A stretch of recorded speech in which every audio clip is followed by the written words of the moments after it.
The PC alpha for Delta Force Hawk Ops just dropped, so how is it? I'm here to tell you just that. Welcome back, Warriors, to my first Delta Force video. I am Major Doodleman149, and today I'll be giving you my honest assessment of the first few days of this conflict in Asara.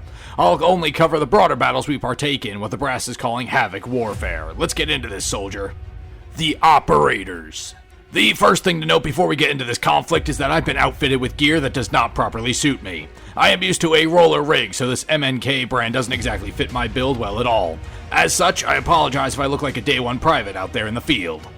Looking at this conflict proper, there are a number of things that stand out to me. One is the inclusion of clone soldiers for this conflict. This should help cut down on any serious losses on either side of the conflict. While it will be bloody, no naturally born human should be suffering here. There seems to be 5 different operatives that have been cloned for combat. D. Wolf is the assault specialist. He has received some augmentations to his skeletal structure, namely mechanical enhancements that can increase his movement speed and rate of fire. His enhanced skeletal structure also improves his overall agility and allows for effective tactical slides. When it comes to equipment, he brings an anti-personnel grenade launcher that fires 3 sticky explosives. Shepard is the engineer of the group. He specializes in the use of sonic weaponry, both in drone and sonic traps, that slow down enemies and reduce their rate of fire as well. He utilizes a sonic shield, so he's more resistant to explosives as well. Luna is the intel specialist. She has a bow that launches a sonar arrow into a surface, allowing for nearby enemies to be highlighted in our HUDs. She's also able to passively mark hostiles that she deals damage to, likely using the same tech from her bow in her bullets as well. She also has access to an electrical arrow that zaps enemies in an area over time. Stinger is our medic. He carries a therapeutic pistol which can fire healing syringes into multiple teammates or himself to heal wounds and remove debuffs. He also brings a smokescreen UAV to the battlefield to assist in his healing tasks. A combination of his pistol and his high-tech smoke grenade allowed the nanobots in the smoke to heal allies within the cloud. Despite his medical focus, he's one of the more technologically advanced operators in the field. The final operators are Viren and Hackclaw, another assault specialist and recon specialist respectively. Viren brings an airburst launcher to battle that can easily knock enemies off their feet. He also has access to an omnidirectional boost pack that can knock down enemies when he's pushed into them. In addition to this, he falls faster than other operators, but he's not bothered by it nearly as much. I unfortunately cannot find much information on Hackclaw. The reason I left these two for last is that they don't seem to be yet deployed to the field, and I'm unsure how to bring Viren in. Hackclaw can be recruited with gold coins from specific challenges from the brass. The weapons. Next, we'll take a look at the hardware we're getting our hands on. For the most part, the weapons seem pretty standard fare. We're being supplied with familiar weapons like the Glock and the Desert Eagle, along with the M16, PP-19 Bison, Chris Vector, and such. However, there are 3 big standouts for me. One is the lack of a quality M1911, which is a sin in and of itself. There's also a non-H&K version of the UMP-45, which is great, and the Belgian Beast, otherwise known as the FN Scar 17, makes an appearance. So while it has some of my favorite weapons ever, it also does lack a little bit of that classic American hardware. All the weapons feel fine to use, they've all been properly tuned for combat on a larger scale, and most seem to have their respective effective ranges. One thing I really do like is that we have access to a custom gunsmith on base who can adjust our weapons in a variety of ways. There are muzzle attachments, optics, stocks, rear grips, foregrips, magazine options, and more. On top of that, a variety of attachments can even be further modified to your specific desires. For example, optics can be adjusted for zoom level as well as how close to your eye the optic actually sits, increasing or decreasing your peripheral vision. You can also adjust your stock and other attachments to give you a more personalized feel to every weapon. If you ask the quartermaster, he'll even give you specifics on how each attachment and tuning will affect your performance in the field. If you were part of the Verdansk conflict back in 2019, you'll see this whole system of attachments, and seeing them affect your weapons will be very similar to you.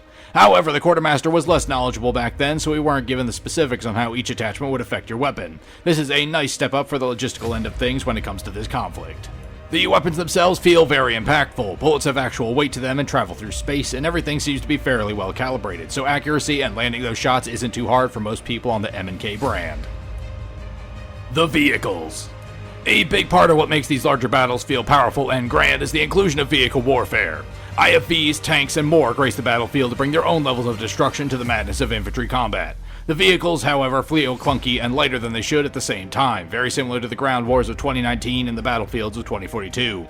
They even have some of the same crew positions and weapons as the 2042 battlefields. To further elaborate on my previous statement, they move fairly slowly and feel a little rough to move, but aiming the turret and lining up shots is not difficult. In addition to the vehicles, there are also stationary weapon emplacements such as coastal artillery cannons and anti-air emplacements. Both that I managed to use seem to fit their roles well enough and are actually in place, unlike the war zones of 2042. The maps. Now let's take a quick look at some of the fronts we'll be fighting on. The only ones I've managed to get any combat time in were Ascension and Cracked. Ascension is essentially an amphibious assault that culminates in a battle atop a mountain to seize a strategic rocket launch pad. Cracked is a push through a city with dense urban environments and close quarters combat. Out of the two, Cracked is where I prefer to fight. The environment is more interesting to navigate and there is much less open space with no cover. The graphics. Now, how does this entire fight look through our HUDs? Well, my M&K rig isn't exactly the newest on the market, so the graphical fidelity is set to medium. It looks fine when up close and personal, but at longer ranges, especially through a sniper scope, everything looks very rough and unfinished. However, these are still just the opening days of the conflict, so everything is bound to improve in this area over time. The game modes. The battles we partake in hover around three distinct styles of combat. There's Havoc Warfare, which is the large-scale conflict that sees one force attempt to rout the other from their defensive positions. Strategic areas can be captured to provide enhanced fire support to really put the hurting on the enemy. If you unfortunately took part in the global conflict of 2042, then this will look strikingly similar to Breakthrough, and it's just as chaotic. Next is the cinematic retelling of a story of specific special operatives in the conflict in Asara. It is meant to be experienced by one soldier at a time, so I won't be spoiling any of the story for any of you. The final battle we can partake in is a Black Op of sorts. Deep behind enemy lines, you are tasked with retrieving certain valuables from the battlefield and bringing them back to the Brass's Black Site in Asara. You are sent in with only what you can carry, so everything you leave there is permanently lost. There are other hostile operatives in the area as well looking for the same items that you are, so you need to best them, as well as the local militias, before calling an extraction to safely retrieve you from the area. My opinions. So what does your CO think about this latest conflict occurring in Asara? Well, let me go down my list. The inclusion of operators was not exactly something I wanted to see. I knew it was coming from intel prior to the first day of battle, but I still would have preferred regular ground pounders out there doing the work. Unlike the battlefields of old, there was no precedent here to maintain, so bringing in these specialists isn't as big a departure from what I used to, as there is no comparison for me. However, looking at what they bring to the table, they are, unfortunately, basically on par with the specialist of 2042. They have abusable gadgets that disrupt the flow of combat and puts less emphasis on skill with your weapon and more on what ability you have on hand. Not to mention, some of them seem to have been directly recruited from the barracks of 2042. Derivative technology, it seems. The guns are the highlight of this conflict. There is a lot to choose from, something that's lacking in more recent larger conflicts such as this. The inclusion of an enhanced gunsmithing option with the Quartermaster is also a nice touch. While the basic idea is not new or novel, the enhanced customization of your kit is what makes it stand out as innovative instead of derivative. The vehicles are also carbon copies of the ones used by the Brass in the 2042 conflict. There's almost nothing that distinguishes them from each other. The battlefield is acceptable. Ascension has some meat grinder problems at points, but other than that, the Brass has picked fine areas for operation. Our HUDs could do with better visuals, but that's to be expected, and the variety of operation types is a nice departure from conflicts of the past that I've experienced.